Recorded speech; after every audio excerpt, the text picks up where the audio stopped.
Canada's Minister of Defence and his American counterpart were all smiles for their first official meeting. You were happily my first phone call. And the new U.S. Defense Secretary wasn't shy in showing his appreciation to the Canadian military, especially for its efforts in Afghanistan. First troops that came in to reinforce us at Kandahar, and they were a welcome sight. I always told people, for don't ask, don't tell in those days, I've been hugging and kissing every one of you guys coming off the plane. When I look at Canada-U.S. relations, I don't look at it from a bilateral sense. I look at it from a relationship that forged on the battlefield together. The pleasantries are welcome for the Canadian delegation, as it is facing pressure to live up to its military funding commitments. We strongly support NATO. We only ask that all of the NATO members make their full and proper financial contributions to the NATO alliance, which many of them have not been doing. Each NATO member is supposed to put up 2% of its GDP toward defense spending.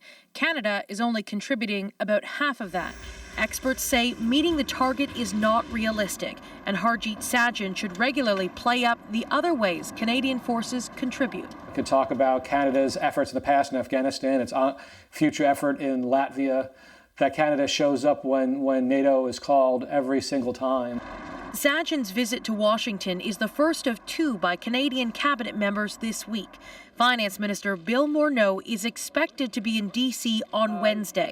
The high-level meetings are part of the Trudeau government's attempt to nurture its evolving relationship with the U.S. I think kind of a business as normal tactic towards these relationships will speak to a larger business as usual move as we look onto the more contentious issues in the future.